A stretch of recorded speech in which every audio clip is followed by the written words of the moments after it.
January 28th, House Water Committee. Are there any introductions of bills? Representative Hill.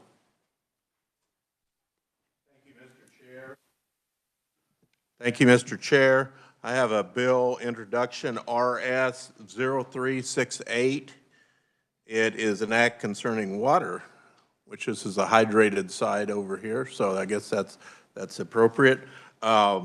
It has to do with definition of dams for agriculture purposes. Okay. Thank you. Thank you. Are there any questions? RS 0368. Are there any objections? Seeing none, it's introduced. Any other introductions? Seeing none, I hope you've had an opportunity to read the minutes for January 23rd. Are there any corrections or additions? Seeing none, I'd entertain a motion. Mr. Chair, I move that we approve the minutes as presented. Is there a second? Several. All in favor say aye. Aye. All opposed? Motion carries. Just to follow up briefly with what we were talking about last week, I believe Representative Pishney has a little show and tell for us. I serve also on the Education Committee, Mr. Chair, so I thought, yeah, some education this morning might be okay. So thank you for that point of privilege. On the last slide, and I had brought it to the committee's attention, on the last slide of our presentation last meeting was a center pivot irrigation, a picture of a center pivot irrigation system that had what has become known as the dragon line, or that's the patented name for it for irrigation. And just after that meeting, I had a person come into my office with a piece of dragon line, and so I thought I would show you that how this hooks to that center pivot and drags along the ground. And if anybody is interested in it, in knowing more about it, I have a flyer that tells a little bit about it. My point is I'm not here selling dragon line, even though I am an irrigator out in southwest Kansas with my part-time agriculture project, but was to give you the message that there are things like this that are being developed, and I think the chairman even referenced last week, this is being used in Saudi Arabia at big time and other countries, and is starting to pick up in our country. But part of the roadblock is the cost of converting these systems to these more conservation-oriented ways of irrigating. But the bottom line point of my presentation here this morning, Mr. Chairman, is to let people know that irrigators and farmers and people are willing to try to conserve and look at other ways of using water in a conservation mode. So thank you for that opportunity, and I appreciate it. Any questions? I guess I want to reiterate that we do not endorse any specific brands, but this is just an illustration of some of the technology out there that's available. And I concur with that, Mr. Chairman. We'll go right into our presentation this morning. We have Jay Cobbas from the Kansas Geological Survey. Thank you.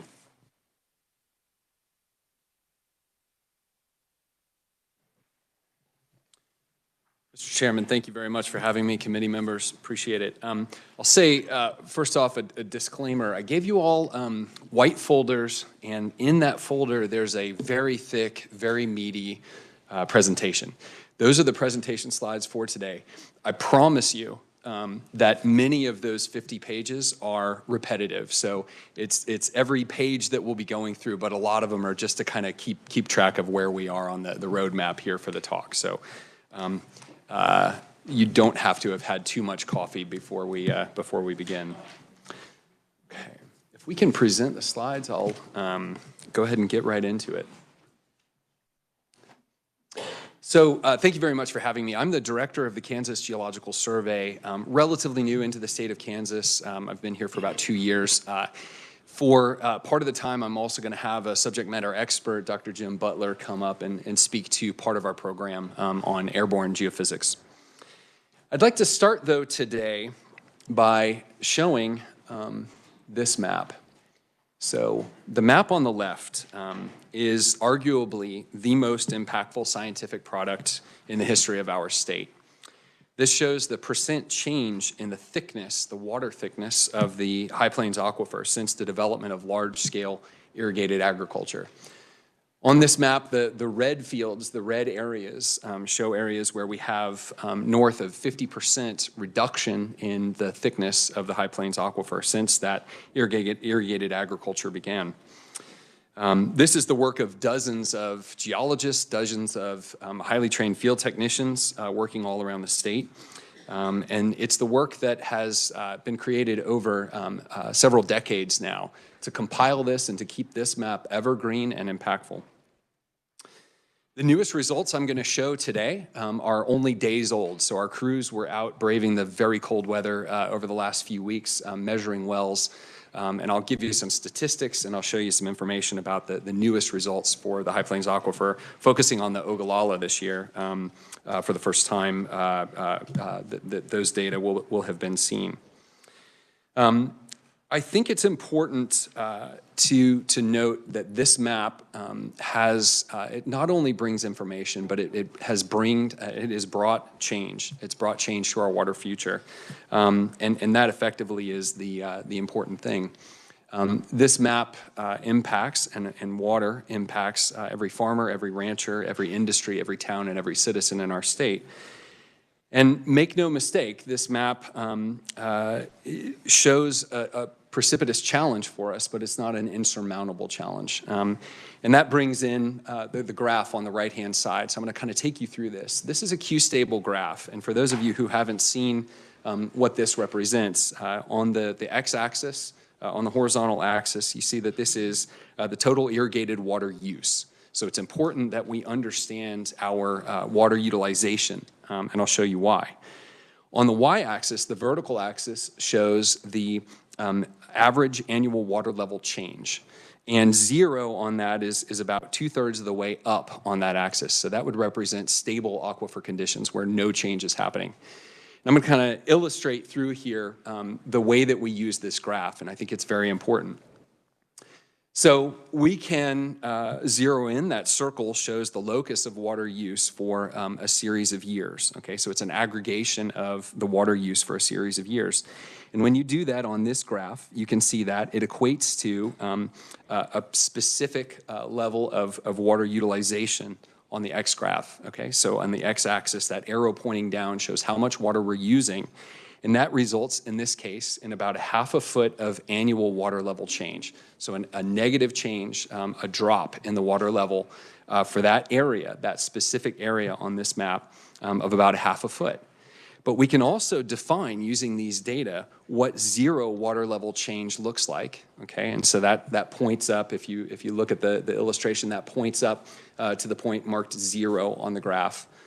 And we can equate that to a specific amount of water utilization. And here's the kicker. Here's the impactful thing about this graph. We don't have to stop irrigating. We don't have to stop using our water. That resource is there for us to use. What we have to do, though, is define the specific amount of reduction that it takes in that area, in specific areas, to achieve stability. And that's what this graph allows or empowers our farmers, our ranchers, our industries to do. So in this case, for this area, it's a 17.5% decrease in the amount of water that we have to use.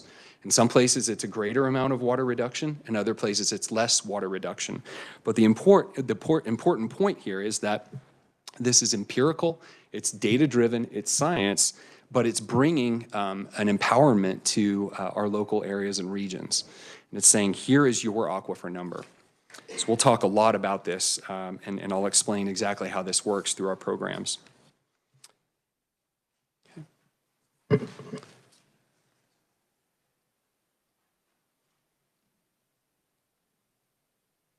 I think the thing that I want you to take away is that this allows area-specific planning. Q-Stable allows every operator to know their aquifer number. And it, again, empowers irrigators, businesses, farmers, ranchers, and municipalities to take charge of their own water future in their own best interests. So, impact. I'll back out really quickly, and I want to show what the Kansas Geological Survey is and put into context where our water programs are. So the Kansas Geological Survey's mission is to advance science and to serve Kansans. It's to bridge science and technology into impactful, actionable information for decision makers in the state. Water resources, obviously, is what I'll be talking about today ad nauseum. Below that, though, is geological archives and libraries. That means that we house the hundreds of thousands of wells worth of data that have been drilled over the years, over the decades. We house the rock materials that give us a window into our subsurface. We house the cuttings materials, and we curate all of that to become available for industries, for businesses, and science. We do energy and critical minerals research. We do hazards and applied geophysics work, things like sinkholes and mine collapse hazards. And we do, importantly for this committee, we do a lot of work in applied IT and geographical information systems. In fact, last year, my colleague Ken Nelson came and gave testimony ahead of this committee. I'll illustrate this. It's not that, each one of these programs represents a large cadre of people. We've got about 170 people at the Geological Survey. Each one of these programs is a significant program in its own right. But the thing that's really impactful at the Geological Survey is the way that the programs are interoperable between each other. The way that our water resources program works together with our hazards and applied geophysics program, our energy and critical minerals program, depending on accessibility into our archives and libraries, and then our IT infrastructure and geographical information systems. Hopefully, if I'm successful here today, I'll be able to illustrate how all of that works together to advance science and serve Kansans. Importantly, our mission is to bring authoritative, up-to-date, and durable scientific data sets to decision makers so that you have the information that you need. It's to translate data and the technology that we develop into actionable insights to support decisions. And it's partnering with communities, partnering with farmers, partnering with ranchers, partnering with industrial organizations to make sure that they have the decision support systems in place to provide economic uplift. So we're going to focus in on water. I'm turning the page now. I'll be in your booklet. I'm on page 7. I'm going to spend some time on this diagram, and I'm going to build it up piece by piece. And my goal here is to show you now, focusing exclusively on water resources research and service work at the Kansas Geological Survey, I want to show you how all of our water programs fit together. And my concept here is I think that many people are very well aware of our water levels research. You'll hear a lot about our airborne electromag research. You'll hear about our water quality monitoring program. But I really want, my goal here is that everyone can see how it all fits together. So focusing on this. The circles at the top are a bin, 4 different bins of our key programs. So in groundwater, we have groundwater quantity. That's on the upper left-hand side. That is our water levels program we'll talk about.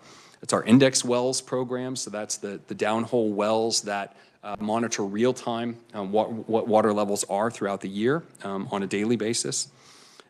It's a program here about aquifer lithologies. So it's not enough to understand what water is doing. We have to be able to understand what the aquifer is made of, how transmissible is it, and how does water recharge into it and flow through the aquifer. And then, importantly, we'll do a deep dive into geophysics, airborne geophysics. There are impacts from that, and that is, each one of those programs brings specific, timely information to Kansans. I'll scoot over one circle to groundwater quality. So we've just launched our statewide water quality monitoring program. It allows us to sample wells throughout the state. We're building that program up. We're ramping that program up. for the first time. And then importantly, it's all about reporting that information out. Statewide groundwater quality has been something that has not been a focal point for about 20 years now.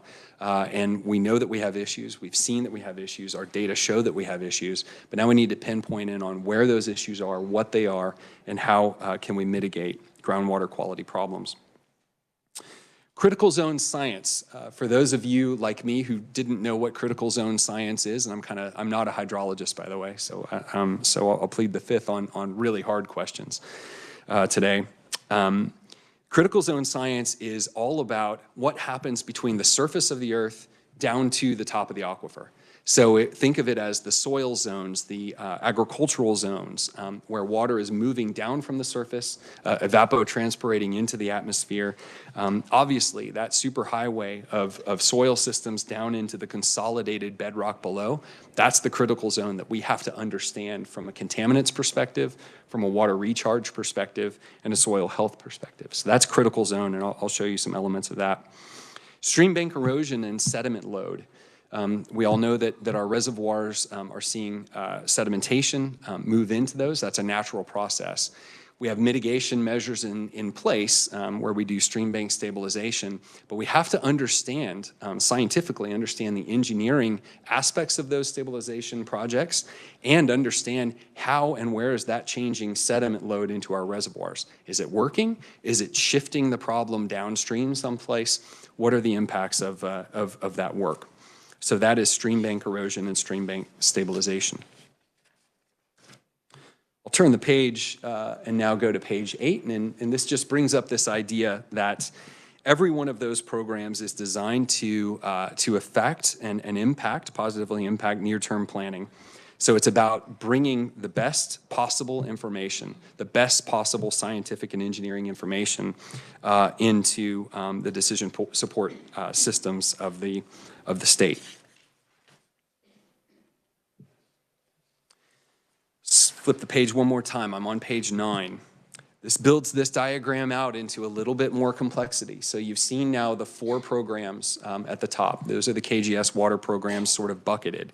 And again, under all of those 4, there are dozens of individual research programs that are managed by the approximately 50 water scientists and technicians that we host at the Kansas Geological Survey. Now I'll move down to advancing science. So we have to be able to understand how to integrate all of this information. Information from the critical zone, information about reservoir and aquifer lithologies, information about the kinds of fluids that are moving into our reservoirs and aquifers, how it's moving laterally and vertically. It's not enough just to characterize water levels or characterize those lithologies. We have to move that into a space where we can ask questions of the aggregated, interpolated data. And that's where modeling comes in, and that's really where the cutting edge of the science is. And we're a global leader in the field of hydrogeology, water resources at the Kansas Geological Survey. 2 programs that I'll focus in, and I want to make the point that groundwater quantity, groundwater quality, and critical zone science converge down into flow and contamination transport modeling.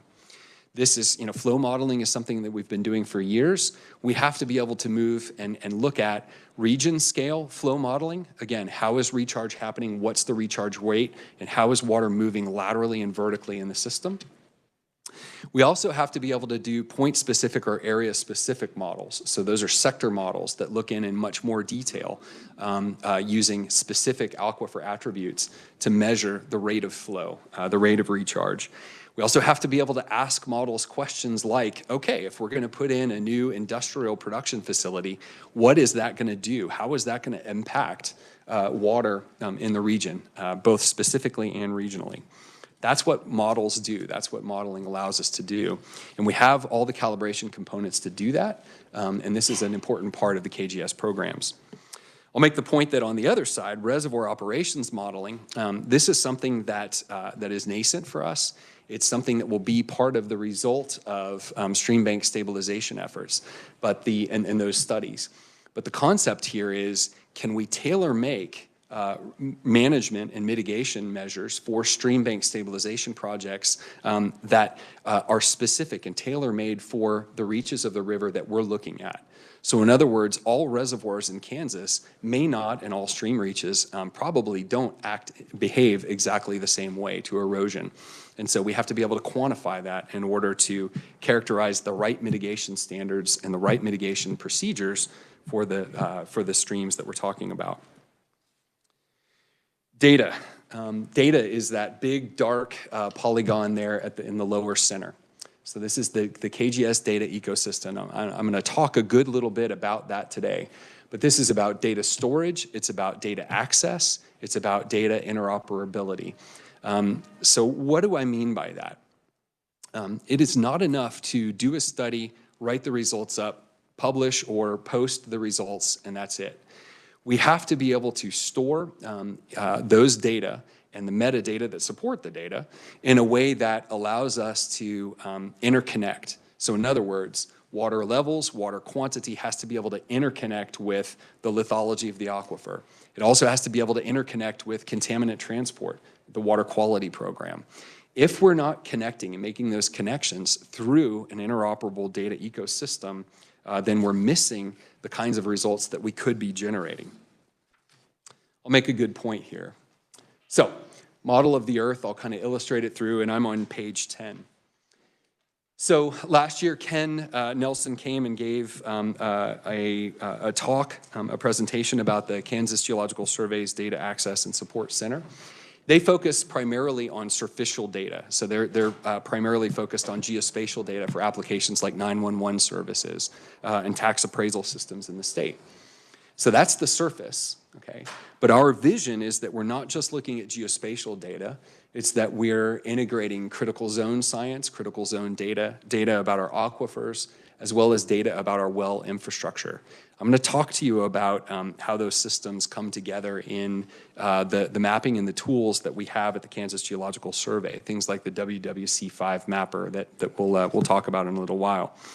But the point is that you, the users within the state of Kansas, whether it be farmers and ranchers, decision makers, companies, or individuals and municipalities, should be able to and need to be able to look at not just the results from one project, but holistically, all the way from, in this case, the color at the bottom of that diagram on the left, that's the Arbuckle. That's the structure, the geological structure of the Arbuckle deep in our crust throughout Kansas. An important injection unit. We've now mapped and developed a high-resolution map of that structural surface. So that's impactful for everything from oil and gas drilling to wastewater injection to induced seismicity. We have to be able to integrate that then with the aquifer characteristics above it. That comes from our geological mappers, both subsurface and surface, and our experts who are working on the stratigraphy. It comes from our people who are integrating data from literally hundreds of thousands of wells that have been drilled throughout the state of Kansas. All of that is a treasure trove of information that we have to assimilate and turn into actionable models, actionable information. And then it goes all the way up to the surface with things like land use data, elevation, cover type, vegetation cover type, evapotranspiration. So this is what the data ecosystem at the Kansas Geological Survey is and what it represents. And I really want you to take that home with you today.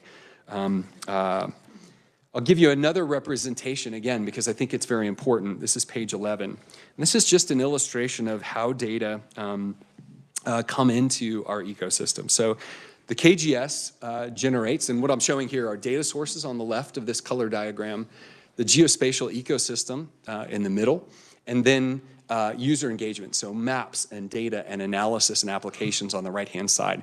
This is a picture of what the Kansas Geological Survey does day in and day out. The lion's share of the data on this are generated internally. They're generated from our scientists and our technicians gathering data, doing characterization work, and doing the science that they're hired to do. So that's the internal generator. We also aggregate data from every single department through partnerships with every single department and every other agency in the state of Kansas. So this is things like Next Generation 911. This is things like the Kansas Department of Revenue. So we coordinate federal, state, county, civic entities to bring data in, aggregate them, and then push them back out from our application developers, our computer programmers. So, and then, I'll turn the page one more time. And then we aggregate those data into accessible things like atlases, like the Ogallala High Plains. So what I'm showing here on the left is what you get if you go to ks.gov.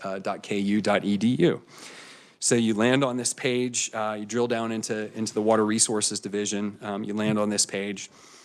We have atlases of the High Plains Aquifer. That's what's showing in the lower right.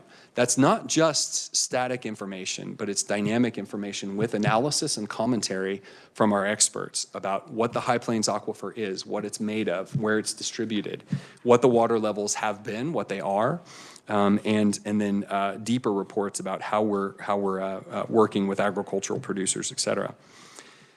There are also links into the hardcore data themselves. So I'll show you, if you look at the next page, this is a series of maps. So it's not enough just to think about the water table or the water level. So on page 13, I'm showing a series of maps that show the water table depth. They show the aquifer thickness. So what's the thickness in context, the thickness of the High Plains Aquifer? What's the saturated thickness of the High Plains Aquifer? So in other words, how much of that aquifer rock is now unsaturated zone versus rock that is saturated with water? What's the precipitation rate, and how does that impact water levels on a year-in-year basis and across the decades?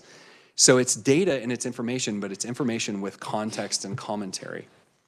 I love the quote that John Adams once said. He said that that text without context is pretext. And I think about that every single day. It's not enough just to see a static platform of data, just a static map. You have to understand the commentary around that. Hopefully I'll provide some of that for you today. Okay, I'm keeping track. We're on page 14. So I'm back to that landing page, and the point I wanted to make here is that the data themselves are presented through our services. And so when you land on this, you can go into data, and depending on how you want to experience the data, you can go into any one of a series of mapping tools where you can look live. This page here shows two of our tools. One is the WWC5 database. That's the water well completion records. So that is every single well. It's the well type, it's the well yield, it's the water level in that well.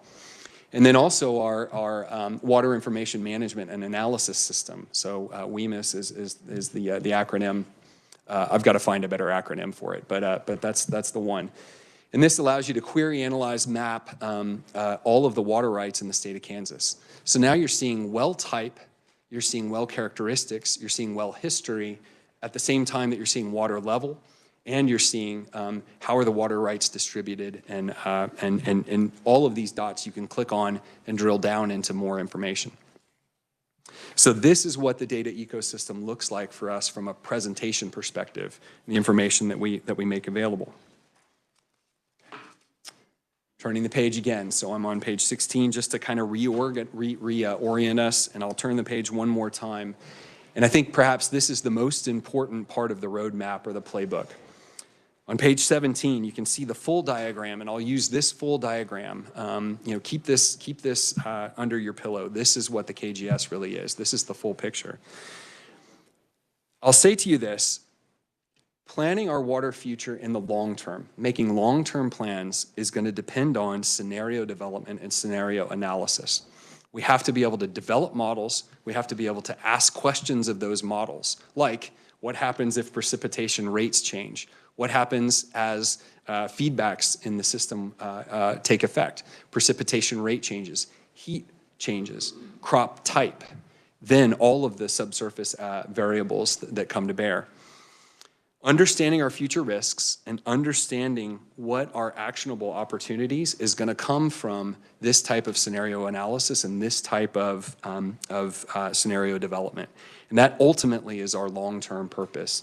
It's to aggregate all of this and to then show the risks, but also the tangible and actionable opportunities that we have to mitigate those risks in our water planning future. So this is where we're going, and this is all about long-term impact for decision makers. So that's the roadmap and the playbook. And now what I'd like to do, I'm going to turn the page now to page 20. I'd like to dig in specifically on groundwater quantity for a while. And this is going to be a little bit of a deep dive. Okay, so the map on the right is hours old. This is showing the distribution of the county assignments for the annual water level measurement program. So we partner with the Division of Water Resources at Stockton, Stafford, and Garden City, and then the KGS is in the blue field, and we go out and we do a campaign yearly to measure water levels. We do this in the coldest possible time of the year because it allows us to get a water level when we're not irrigating, okay? And that's an important deal. So we want to get that static water level when we're not actively irrigating. The yearly program involves approximately 1,400 water wells that are measured, and we're able to do that in a matter of just weeks now. And we're able to get, and I should say, that the data that you're going to see here are just days old. It used to take us 6 to 9 months to generate the data, get it aggregated, get it QA'd and QC'd, and then spit out, and now we're able to do it in a matter of days and weeks. Little more information on the next page. So this is the KGS campaign. I've got some statistics, and I just thought these were fascinating. We measured 616 wells over the span of about 6 days over the last 2 weeks. So we had our crews go out in multiple vehicles. The average well depth was about 162 feet of depth. The deepest well, and this wasn't in our area, but the deepest well was 458 feet deep, and that was in southwest Kansas. I think that was measured by the Garden City crew.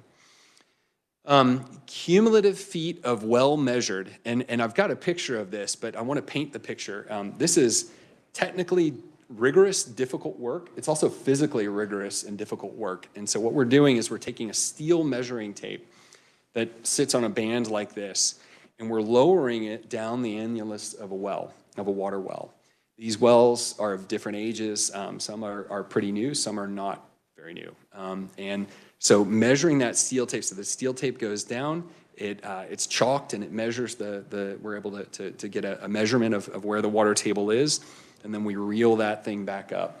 They did 97,000 cumulative feet, sorry, so 18.5 miles, so 97,000 cumulative feet of water well hand cranking these steel tapes over the matter of about 3 weeks. I found that fascinating. And then the Kansas Geological Survey crew, once we got to Oakley and we were west of Oakley, we started measuring our mileage. We drove 11,629 miles to get to all of those wells. That takes an enormous amount of choreography. And I should also say the average surface temperature of those days was about 10 degrees Fahrenheit. So I'm super glad that I was not there. My colleague Scott was. So if you want to ask questions of what that felt like, I'll let him stand for questions. This is one of our KGS vehicles.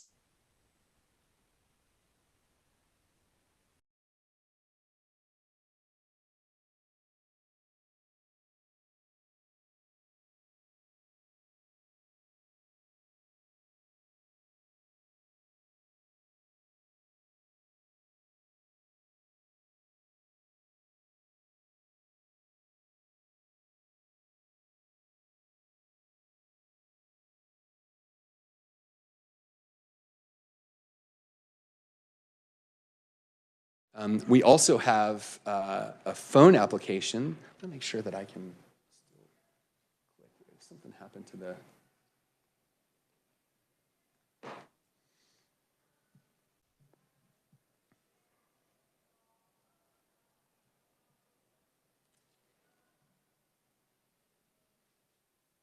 There we go. I'll just go back. I think I can...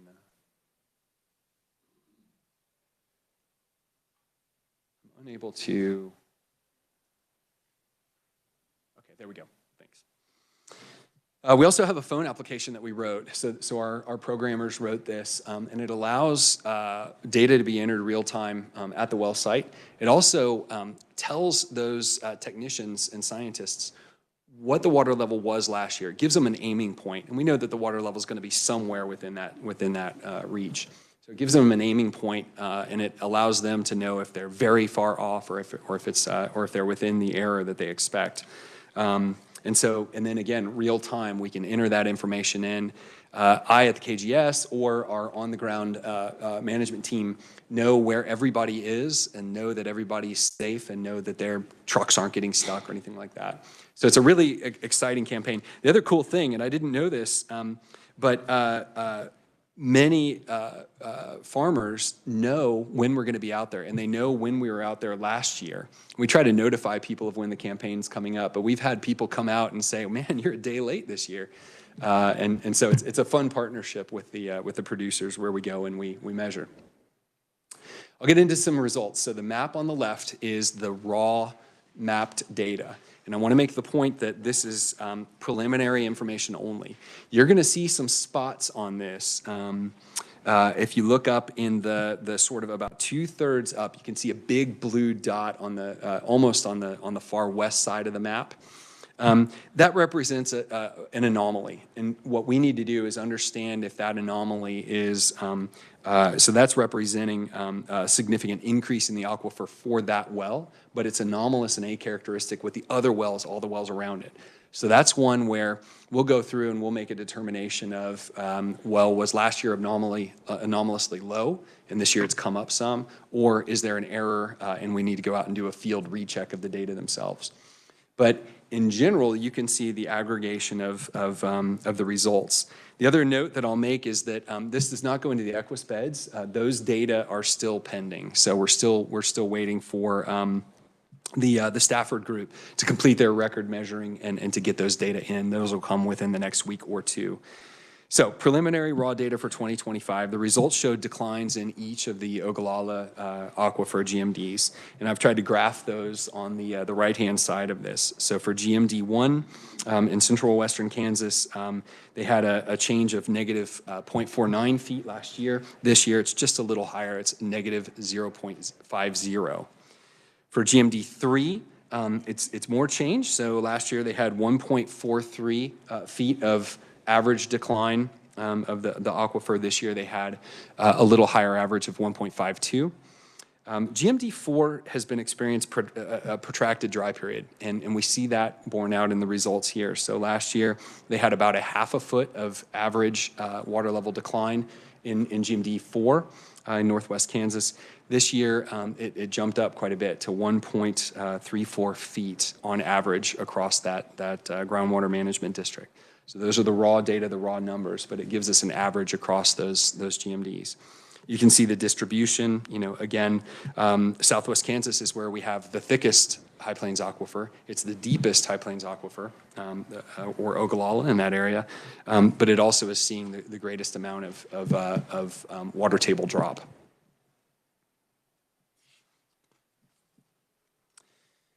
I always like to show data with context, and so I wanted to show the context of 2023, 2022, and 2021 relative to the 2024 to 2025 years. And so, again, you can look at all of these maps on our web service, but I want to paint the picture of kind of where we are. So we're looking more like 2021 and 2022 this year than the results where we had more precipitation and overall better results for the High Plains aquifer in the year 2023.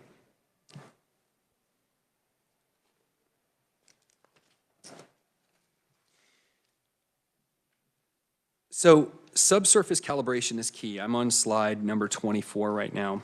And what I want to try to show, I'm back to that percent change in aquifer thickness map. This is the 2024 version of that map. And on that map, if you look carefully, you'll see some little green crosses, okay? That represents 37 index wells. So index wells are wells that have they're instrumented to provide real-time telemetry and real-time water levels. And those are giving us information twice a day, uploading information about the water level in that well. And from those data, we're able to calibrate for that region what we should be expecting from the yearly measurements. So we take the yearly measurements to get the broad swath and very specific information on localities. We use the index wells to get an understanding of how we're seeing change day by day, week by week, month by month. And that's represented in the hydrograph on the right. The reason I bring that in right now is that, and I'm going to bring my colleague, if it's all right, Mr. Chairman, Jim Butler up to talk about this and to talk about airborne electromagnetics. But the idea of calibration, it's not enough to know the static water level and how that water level is changing. We have to be able to calibrate those data with index wells, with test hole logs, so the aquifer lithologies, as well as new geophysical methodologies, which is going to bring up the next piece. Are there any questions at this moment for Dr. J? Representative Blex. Thank you, Mr. Chair, and thank you for really cluttering my mind with a lot of things. As smart as Kansas geological people are and your staff, I would have thought some enterprising field technician would have figured out a cordless drill attachment for that tape to be able to whip that down there and out. Actually, so first of all, yes, I wish. And I know that when they crank those things multiple times, they're hurting. It's a workout. Carpal tunnels. Absolutely. Another question. In my simple mind, I view, from what I've read, that the formations are undulating. So in simple terms, you have valleys and mountains underground. So a well that's on a mountain obviously is going to be the first to go dry, underground mountain, and the one in the valley is going to be there. And I see on page 2 these blue areas that aren't having any problems that are actually increasing.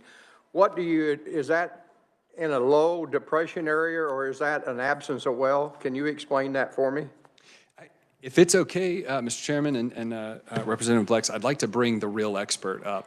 I can tell you a lot about oil and gas reservoirs. He can tell you about the water. Did he invent the cordless drill attachment as the expert? He did not. But if it's okay, I'd like to cede that question to my colleague. I do have a question for Jay while you're there. The anomaly that you noted in northeastern Wallace County, that is an area that has a, I believe there are 5 sinkholes in that area. And as some of those formations drop, it may actually be pushing water higher. Up and in. And if I'm seeing your dot and locating it properly, I do have a windmill about 2 or 3 miles to the direct north of that I know exactly what the water level was in 1951 when that was drilled. If you're studying that area and need another well for comparisons to try to understand what's going on there, I do know since that well was drilled in 51 or so, there's been several actually drops of the surface level, just sinkhole. Right. And some amazing things have happened there. So when you tie all that stuff together, there's some interesting things happen out there that it's hard for us to visualize. But I guess I'll make 2 points on that, if it's all right, Mr. Chairman. So central and western Kansas is underlain by salt. That salt dissolves. When it dissolves, it creates a void in the subsurface. And when it creates that void in the subsurface, it creates that structural instability, sinkhole. So that absolutely. Number 2, I'd love to get those data. Number 3, observation wells are a serious matter, and I think they're a serious matter for this committee. Right now, we have wells that are almost to the point where we can't measure them anymore, where the water table is falling to the base of the well. So we have to be thinking about, all right, in our future, where do we need to go and drill additional observation wells? Where do we have to go into places like we were just discussing, where we want to get a locus of data, not just a single point, but maybe multiple points around, so that we can get a better feel for how regional that anomaly may be. thank you. Yes, sir. Welcome, Jim. Mr. Chair, I'm Jim Butler with the Kansas Geological Survey. I'm a groundwater hydrologist. And let me start by addressing, let me see if I can figure out how to move these slides. Your question, cordless drills. The issue here is we're going in extremely tight spaces, and these are in irrigation wells. And if we come up too fast, we're going to get stuck. And then we have to pull the well. And the landowners, the well owners are not appreciative when that happens. So we have to be very careful as we reel back. So that's just the way it is. So I wanted to explain it. Yes, we have some very good technicians, and if we could do it, we certainly would. But after getting stuck a couple times, we realized that we have to be more careful. Your other question, so we got this map up here. This is percent change in aquifer thickness since the onset of widespread pumping for irrigated agriculture. The blues in this area, as representative indicated, are areas of aquifer increase. Everything else is area aquifer decrease. But what I wanted to let you know is the blues in the western, say, 40% of this map were thin aquifer from the get-go, and so they're not of practical importance. So maybe it was 10 feet at pre-development, maybe it's 12. On our map, that's going to be an increase, but in terms of us being able to exploit that for any practical means, it's not possible. So anyway, let me just quickly cover some of the work we've been doing recently. So we've got this map. The deepest reds, as Jay indicated, are areas where over 60% of the aquifer is gone. Now, it doesn't take a great leap of imagination to see that continuation of past practices into the future is not going to end well in many areas of western Kansas for irrigated agriculture. So how do we change the trajectory? Well, I think we know that basically over the next few to several decades, we've got one option, and that option has been demonstrated to us by the producer communities in northwest Kansas, west central Kansas, and the LEMAs, WCAs, and that is pumping reductions in conjunction with modification of agricultural practices can get us there. As the representative talked about, we've got technologies, excuse me, that allow us to be able to reduce water significantly, whether it's these these lines that you drag along with the central pivot, soil moisture sensors and the like. We have technologies that allows folks to reduce their water use without having an impact on the bottom line. As shown by the folks in Sheridan 6 Lima, they reduced water use by 25%. And the ag economists and the producers tell me that that did not impact their bottom line in terms of their net income. So I think we've got a path forward. So the question is, how much do we need to reduce pumping to have a serious impact on the decline rates? And that's where this Q-stable method that we developed, that's a theoretical based method using field data. It allows us to get at that, but that's only for the next few to, next 1 to 3 decades. We can come up with reliable estimates. But if we go further out, we need more detailed information. And that's what Jay wanted me to talk to y'all about, some new work that we're doing with this airborne electromagnetic surveys. And this is the first time this has ever been done in Kansas. They've done it in Nebraska, and they've done it a lot in the Central Valley in California to get better information about the aquifer. So I just wanted to kind of show you these photos. Notice here, this is at Goodland Airport, May 31st of last year. We've got a hexagonal frame you see there laying on the surface. That's equipment from Denmark, the SkyTem system. We've got a helicopter that's just taking off. That's from a group out of Florida called High Wire that do most of the work in the maintaining and repair of high voltage transmission lines. So these guys have a very steady hand. That's what we want in this business. That technician you see there is going to attach a cable to the bottom of the helicopter, and then that's just going to rise up It's about 150 feet above the land surface, and then they're going to fly along at about 50, 55 miles an hour, gathering information about conditions in the subsurface. So, how does this work? This works via this induction principle. We've got this hexagonal frame up there, 150 feet above land surface. We are pulsing a current around that hexagonal frame. That sets up a pulsing magnetic field perpendicular to it that goes down into the subsurface underground, and there it generates eddy currents. And then there's a secondary magnetic field that's generated from the eddy currents. That's what we're measuring on that hexagonal frame. That's the measurement we're after, because that secondary magnetic field has information about electrical resistivities in the subsurface. Why is that important? That's important because materials that are not very transmissive to water, such as clays, such as shale bedrock, they have very low resistivities. Materials that are much more transmissive to water, such as sands and gravels, have higher resistivities. So the idea here was going to try to map out the less transmissive in terms of water and more transmissive regions in the subsurface. And we can go down to about 600 feet here, although as you go deeper, the resolution of the information changes. So anyway, we're flying along at 50, 55 miles an hour. Every 85 feet, we're taking a measurement of the electrical resistivities from the land surface down to about 600 feet. And that's what we call a sounding. So every 85 feet, we're taking a sounding here. So that's the idea behind this technology.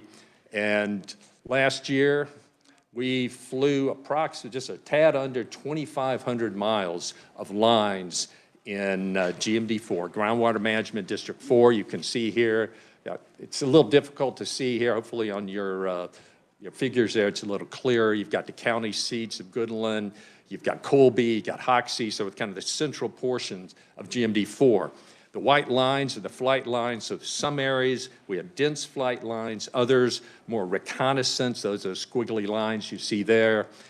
This was all done in close consultation with Shannon Kenyon, the manager of GMD4, and her board to decide where we're going to go with these flights. There's some red and blue dots you see there, and some of those squiggly lines are trying to go over those. We're trying to fly over those. That's the area where we had good quality geologic information so that we can kind of make sure the calibration of this equipment is okay. The green circles obviously are central pivot irrigation areas. Now you'll notice that there are certain areas here where you have clumps of center pivot irrigations, but there are no flight lines there.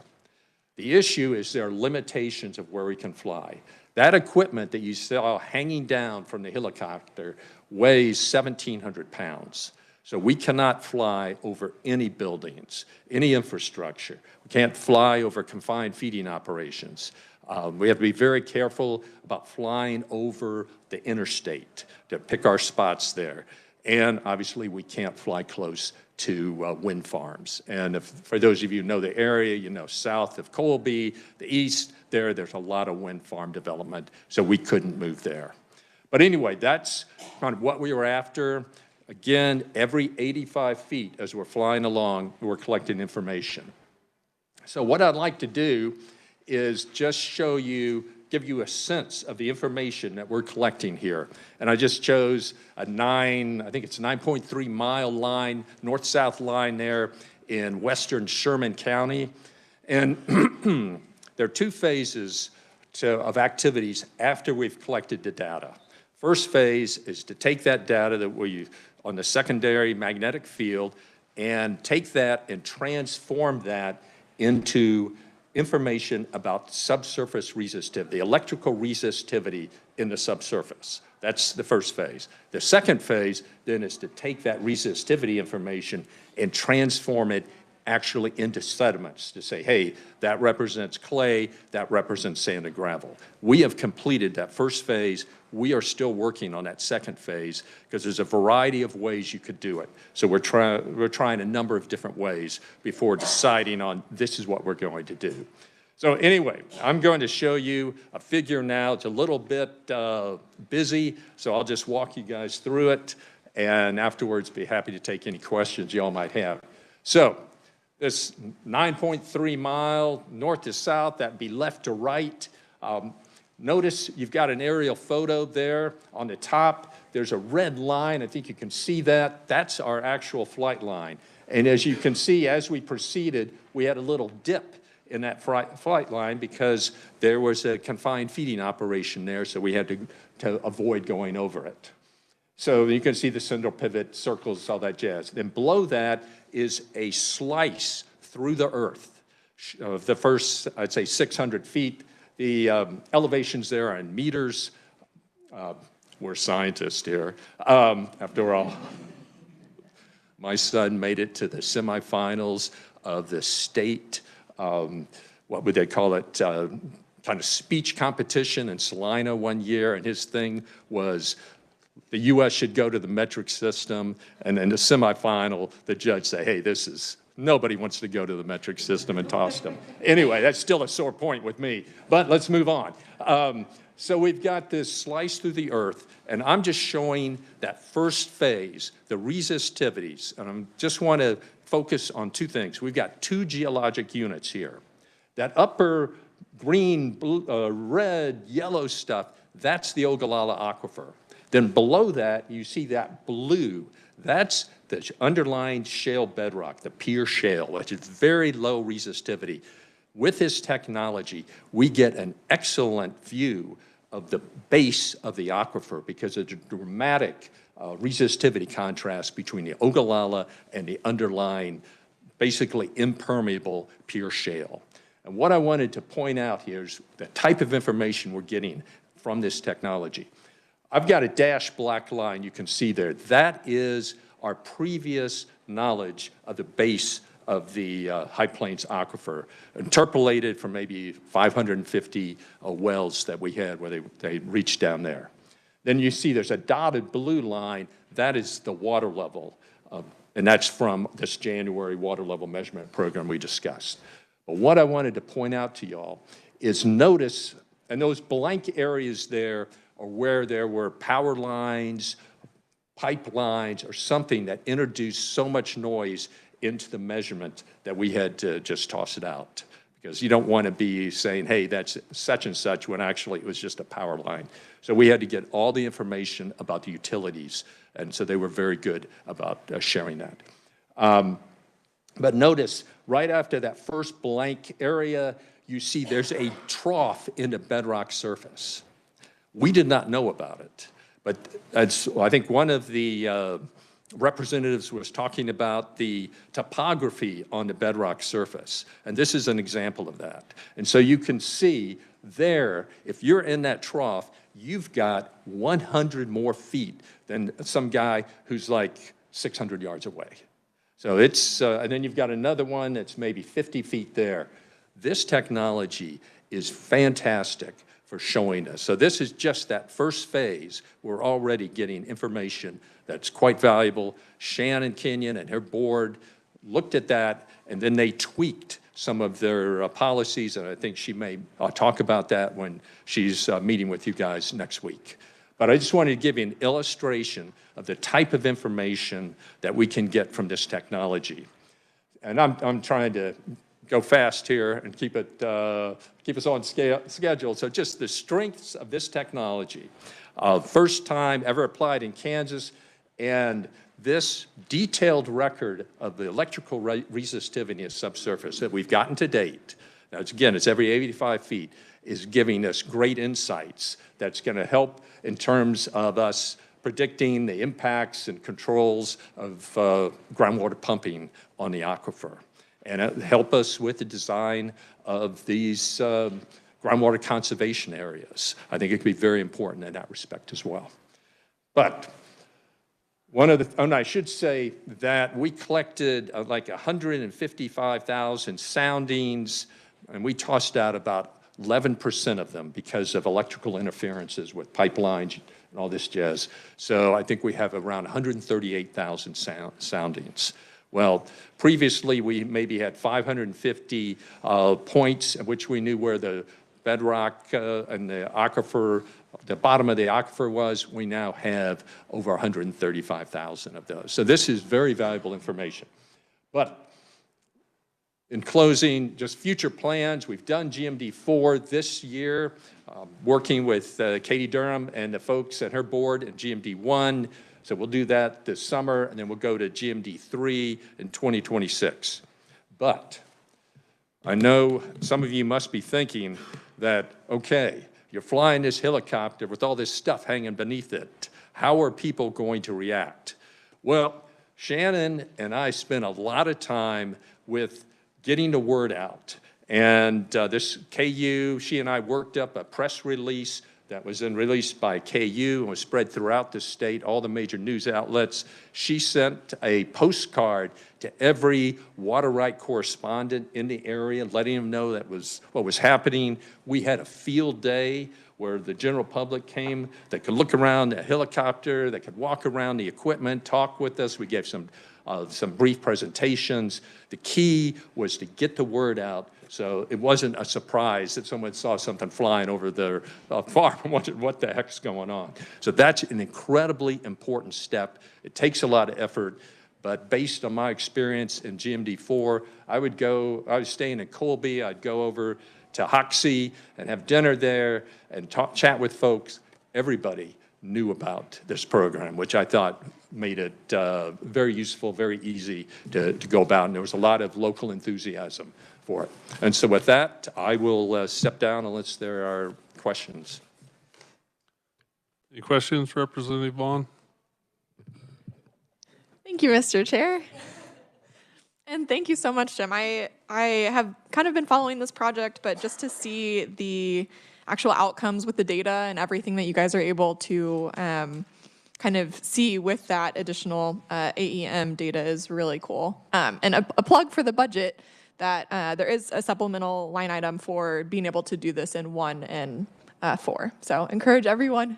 1 and 3. So for other legislators, I encourage your support for that. I think this data is really important. But with that, I was wondering, you mentioned with the current data that we're able to estimate Q-stable for the next 1 to 3 decades. How do you think the AEM data will help us plan for further into the future, if at all, in regards to Q-stable? Well, the idea is the Q-stable is a great approach. It's very transparent. As Jay showed that the plot of water level change versus water use. You're looking at the line there. The issue there is there are certain assumptions underlying that approach, that the net inflow into the aquifer is not changing with time.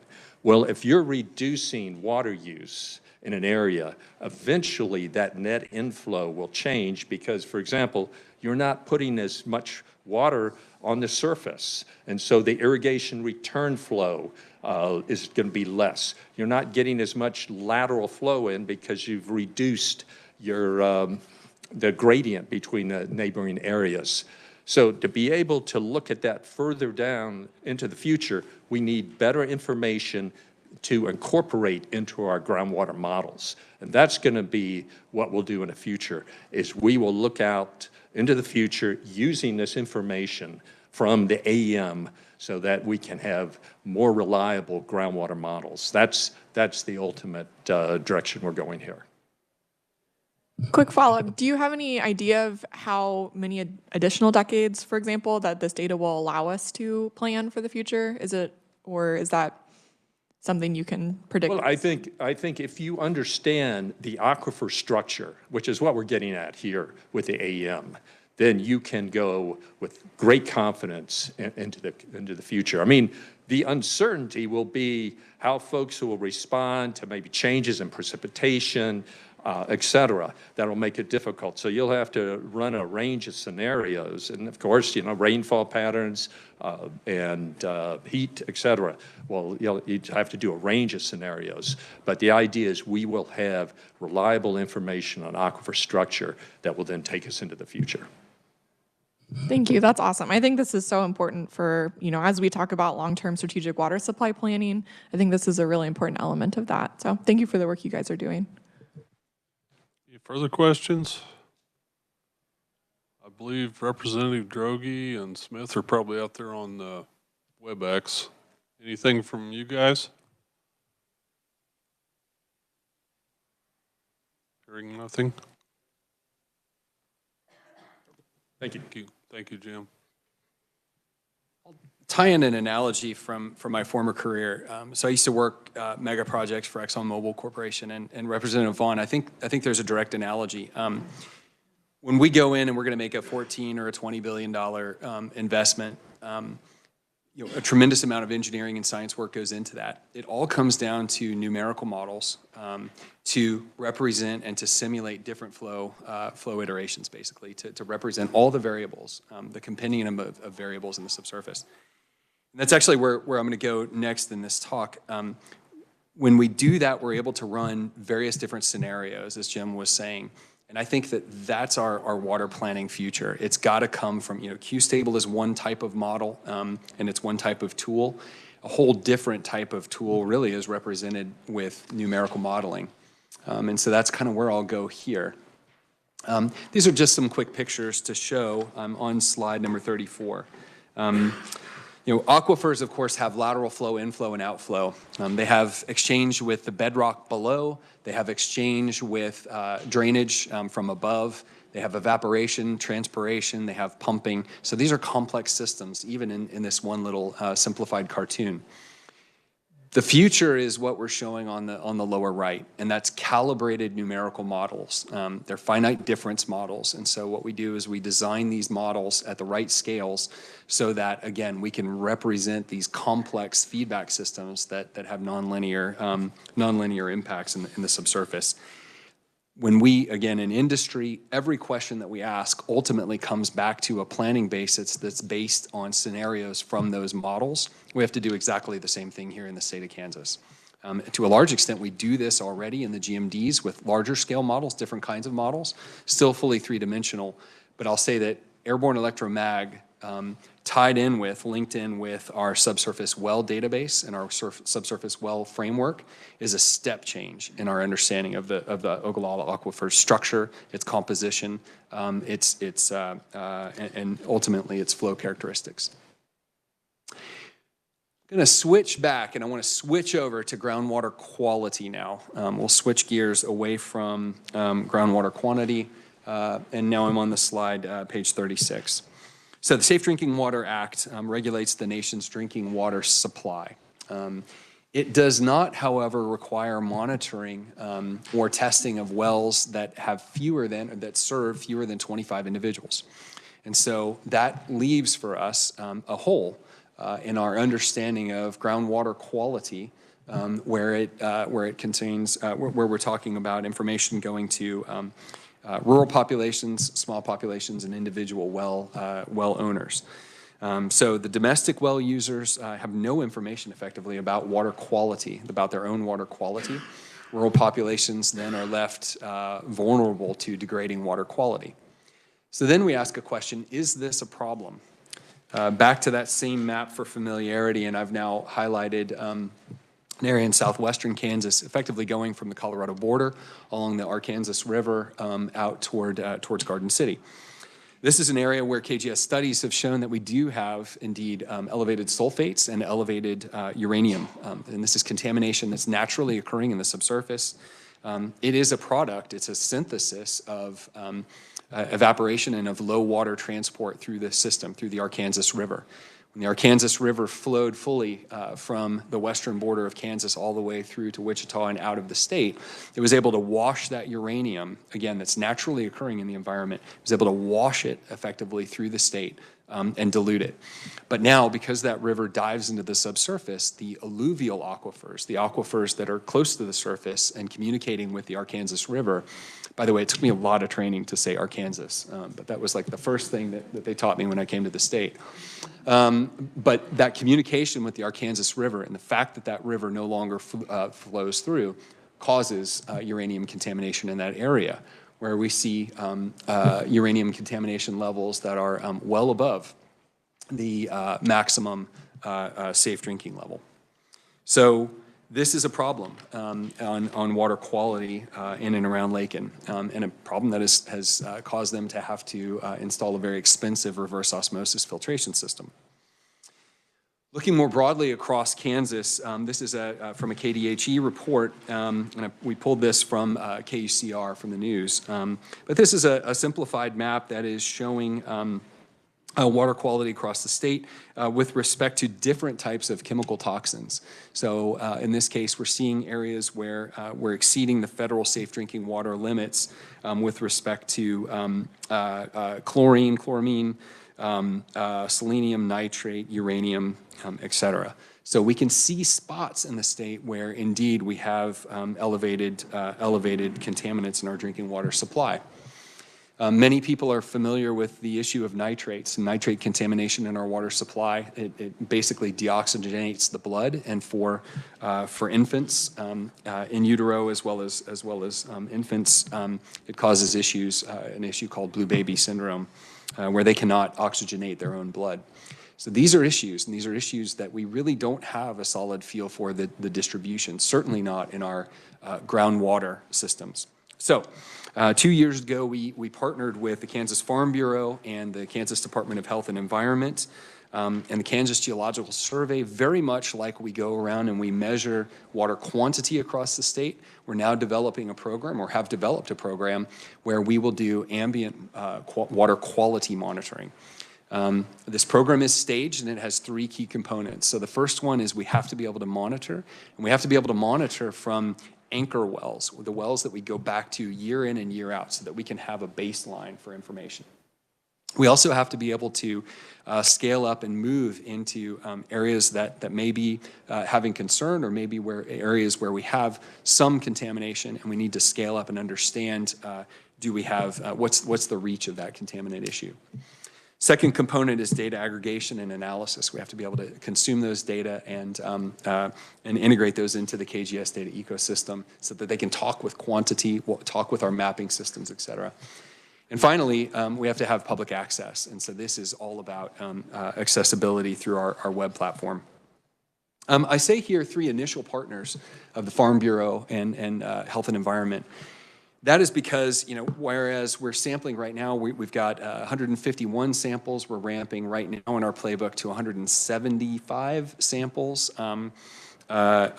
We have a target, an initial target of 300 wells that we want to do, and that we can do from the Kansas Geological Survey and our partners. But ultimately, we need to go beyond just those 300 anchor sites. It's a big state, and there's a lot of area. And so we would like to ramp up to the place where we're looking at thousands of wells. And that's going to take engagement with scholars from all the KBOR universities. It's going to take engagement from communities, the GMDs, the RACs. And so, we'd like to build a groundswell of support for effectively people to know your well, measure your well. Let us go and help you to understand what's under your feet. It's always going to be on a volunteer basis. None of this is regulated. It's all on a volunteer basis. But the information that comes from it can be empowering for individuals and then informative for all of us in this room. So flexible regional studies is a place that we're going. We have a range of different contaminants that we're testing for: nitrates, selenium, cations, uranium, et cetera. We would like to build into doing PFAS as well. This is a place where we're having some conversations with Kansas State, where they're trying to build a PFAS lab. We don't have a PFAS lab. So that's a place where we may see partnership beyond sampling and into analysis itself. So the Kansas Water Quality Program is a big deal, and we're very proud of the way that we're ramping up. And data will start to go live very soon. want to switch over and say a couple of words about critical zone science and stream bank stabilization, and I promise I'm getting close to the end. So the critical zone, I loved this description from Grant and Dietrich. So the critical zone is where water moves. It's where vegetation grows. It's where roots spread. It's where organic matter decomposes and soil develops. The critical zone is where rock weathers, and it's where we and most of life live. It is critical to our survival. So critical zone science is, again, it's not the bedrock. It's above the bedrock and below our feet or at our feet. And so that's what we're talking about. This is a heavily abridged project. We have dozens of projects that are in this space. This just highlights a few of them. But we're working on a project with NASA. This is to remotely sense evapotranspiration rates using satellite data to understand better our agricultural water management systems. This is, yes, it's analysis. It's also engaging with districts on water conservation practices and going all the way down to the implications of policy in federal crop insurance programs. We're doing integrated on-farm solar arrays to recharge the aquifers on and around center pivots. We're doing soil health management. Some of this is in partnership with K-State, our sister institution. We're doing stream bank stabilization work at 2 different scales. And what I want to say, this is a little bit of a busy slide, but as you know, reservoir sedimentation is a big deal in the state of Kansas. The picture on the upper left shows a pre-stabilized stream bank. So this is on the cut bank of a stream. And then the post-stabilization engineering. So they've put riprap along that graded slope. They graded the slope down and put riprap on it to protect it from erosion on the stream. At local scales, there's no doubt in the lower graph, orange is pre-mitigation soil sediment delivery into the stream. The blue lines there at, I think, 15 different posts, 15 different monitoring stations, shows that we have a significant decrease in the amount of sediment that's coming off of those mitigated slopes. There's a kicker, though. So we can definitely conclude that at the local scale, at the project scale, stream bank stabilization absolutely protects that stream bank, that particular site, from erosion. There's no doubt about that. Look at the right, though. So now this is looking at stream reaches. So this is an aerial image where we're showing stream power effectively. The green zones are places where we've seen stream bank stabilization projects. The red zones, the hot zones, are downstream of that, and it's showing increased stream power directly downstream. So a key question is, are we effectively kicking the can down the road? And I'll say, we don't know. This is new science, this is new stuff. But there's a chance that we're doing a stabilization project here, and then we're increasing stream power right immediately downstream. We need to understand the hydrodynamics of those types of systems and further investigate. There's a broader element of stream bank stabilization that I find fascinating. And this is the work of one of our scientists. So now this looks at the watershed scale, at the reservoir scale. In this case, the map is showing all of the tributaries that are feeding into Perry Lake, just east of us here. So the question here is, do site-specific stabilizations work? Do larger scale, watershed scale stabilizations work? And the question is being answered by looking at chemical tracers. So these are naturally occurring or human-made, things like nuclear weapons. They emit specific chemical tracers that create a timeline for us in the subsurface, okay? And so we can see sediment, and we can actually characterize sediment that's coming from stream banks versus sediment that's coming from grasslands versus sediments that are coming from croplands.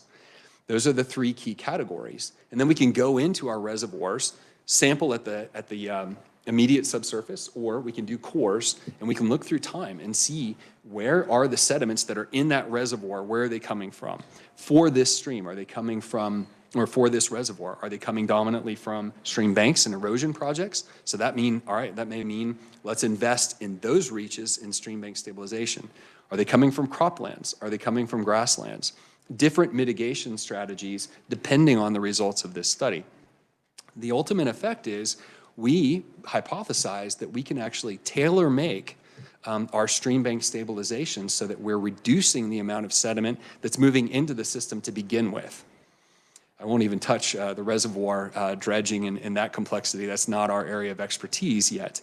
But the stream bank part is a fascinating area where we think we can make an important contribution. This is my last slide, and this is a pretty picture of not the Ogallala Aquifer. This is the Niobrara that I took out in the west. Sits just above another important aquifer called the Dakota.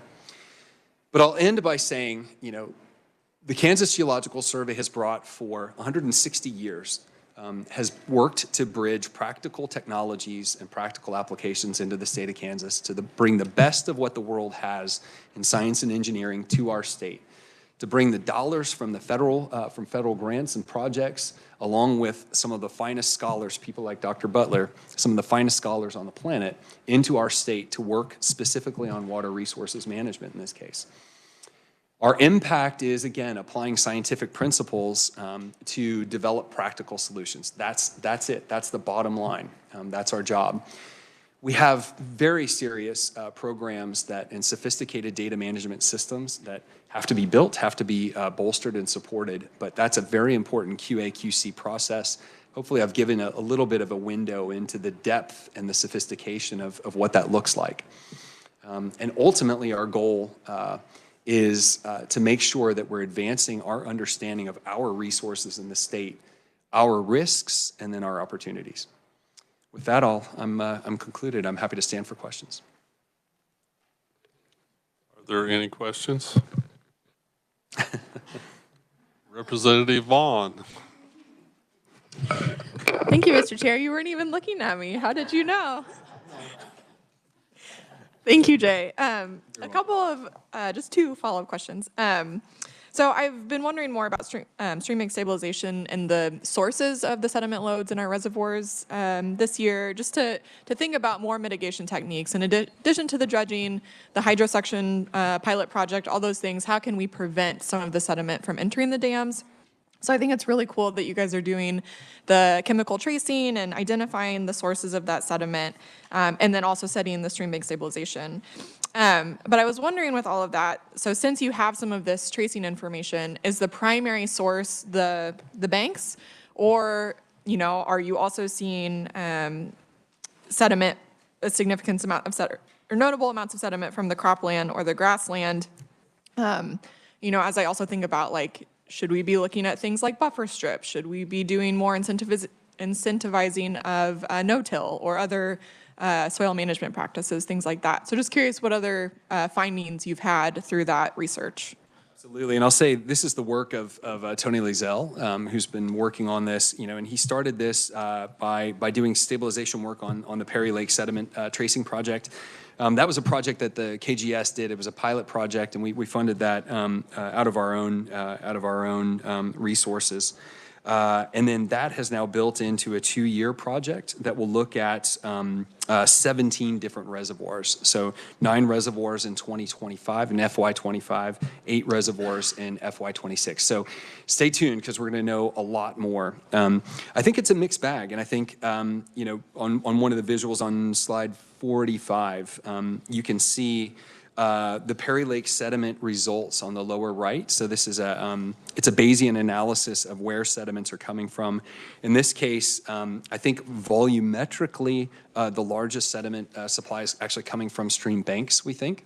But again, we expect that to change reservoir to reservoir, reservoir to reservoir, and reach by reach, watershed by watershed.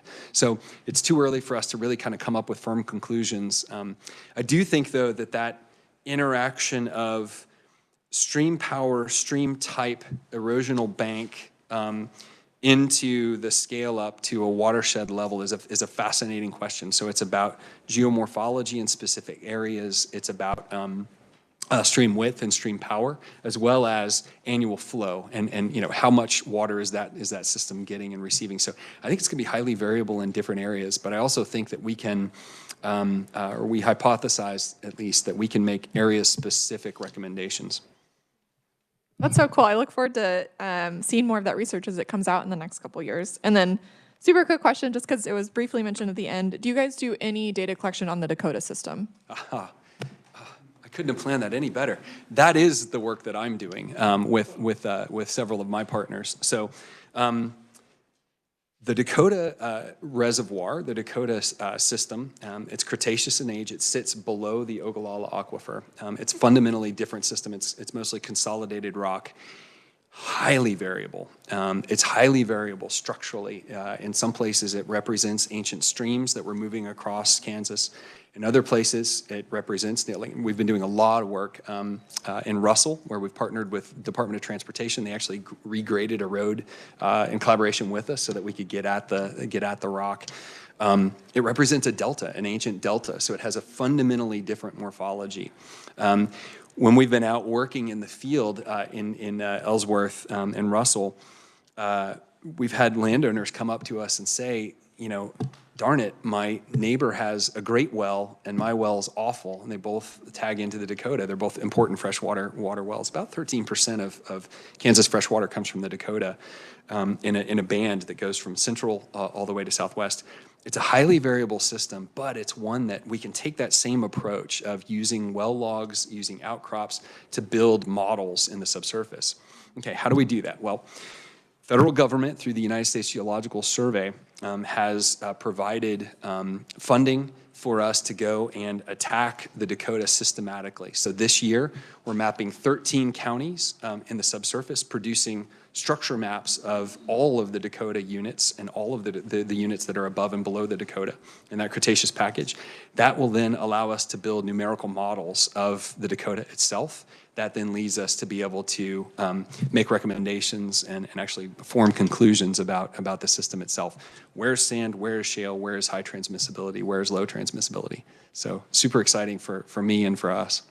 That's really exciting. I know it's kind of new research, and I'm curious to follow that as well. And I should say, we're working 13 counties this year, 14 counties next year, and then we're working basically in that swath down through southwestern Kansas. So the plan is to have a full picture of the Dakota Aquifer. Okay, and is quality part of that as well? It absolutely is. We know, go for it. Don Whittemore's bulletin on the Dakota. Absolutely. There's a KGS bulletin that was written by Don Whittemore and others, and that shows in detail total dissolved solids, chlorides, contaminants.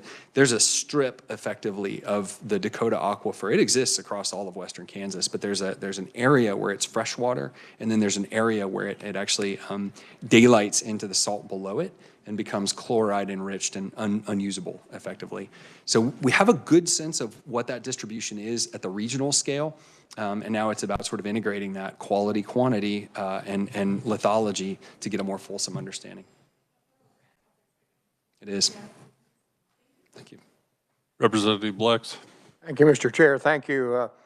I've done quite a bit of stream bank construction and design and stuff, and I appreciate your indicators. I think that having some idea of where that sediment's coming from is very important. However, that being said, in the flood of 207 in the southeast Coffeyville area, we had poster card riparian corridors with vegetated 100, 300 feet. Just, you need to plug in weather events. When that extreme weather event happened, everything that was done right went wrong. We dumped tons and tons of sediment into the system, even under well-vegetated riparian buffers. One north of Coffeyville knocked out about 18 acres of ground on the Verdigris River and just endangered a county bridge. I mean, it's phenomenal when you see an 18-acre farm ground that has some good willows and some good banks and stabilization one day, and 2 weeks later when the water goes down, that field is gone. So we need to remember those flood events, those high weather events, that it doesn't make any difference what happened. Mother Nature's still in control. Thank you, Mr. Chair. Absolutely.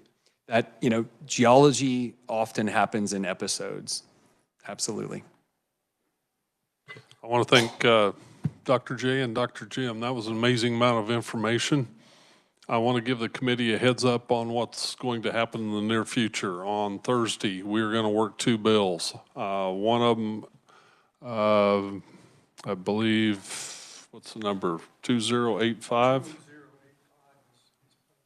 Is posted, and the other one, I will get a bill number this afternoon, I believe, and be ready to come in. We'll have pro and con, or pro and opponent testimony on those, and I'd like to take action on one of them possibly. The other one, municipal water operator certification.